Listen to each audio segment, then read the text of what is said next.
And అందరికీ చింత చిగురు మటన్ వండుతున్నాను. ఇవాళ మటన్ వచ్చేసి 1/2 kg, చింత చిగురు ఒక 4 kg తీసుకొని ఇలా సన్నగా చాప్ చేసుకున్నాను. ఆనియన్స్, పచ్చిమిర్చి, ఆనియన్స్ పెద్ద ఒక 3 తీసుకున్నాను. తయారు చేసే విధానం అండి. ఇప్పుడు గిన్నె పెట్టుకున్నాను, ఒక 3 పావుల నూనె పోసుకుంటున్నాను. ఎక్కిందండి. ఇప్పుడు ఆనియన్, పచ్చిమిర్చి వేసుకుంటున్నాను. ఇవి బ్రౌన్ కావాలి. ఆనియన్, పచ్చిమిర్చి ఇప్పుడు కొంచెం బ్రౌన్ అయినాయండి. దీంట్లో సగం చెంచా పసుపు వేసుకుంటున్నాను, చెంచాలు ఉప్పు వేసుకుంటున్నాను, అల్లం వెల్లుల్లి పేస్ట్ ఒక స్పూన్ వేసుకోవాలండి. ఇది ఒక 2 నిమిషాలు మగ్గాలి. ఇప్పుడు మటన్ 2 సార్లు కడుతున్నానండి. ఇప్పుడు దీంట్లో వేసేసుకుంటున్నాను, కలుపుకోవాలి బాగా. మూత పెట్టుకొని మగ్గనివ్వాలి ఆయిల్. ఇప్పుడు కొంచెం మగ్గిందండి. ఇప్పుడు దీంట్లో కారం వేసుకుంటున్నాను, 3 స్పూన్స్ కారం వేసుకుంటున్నాను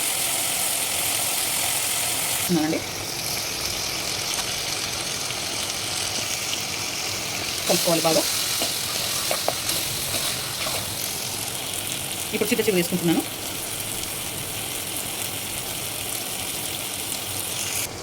ఇది బాగా కలుపుకోవాలండి. చింత చిగురు వేసుకున్నాను కదా, బాగా కలుపుకోవాలి. వాటర్ పోసుకోవాలండి, 1 లీటర్ వాటర్ పోసుకోవాలి మటన్ ఉడకడానికి. ఒక 20 మినిట్స్ దాకా ఉడకాలండి. ఇది మూత పెట్టుకోవాలి. అండ్ ఇప్పుడు దగ్గర అయింది. దీంట్లో ధనియాల పొడి 1 స్పూను, మటన్ మసాలా అండి ప్యాకెట్ 1 స్పూన్ వేస్తున్నాను, కొత్తిమీర 1 కట్ట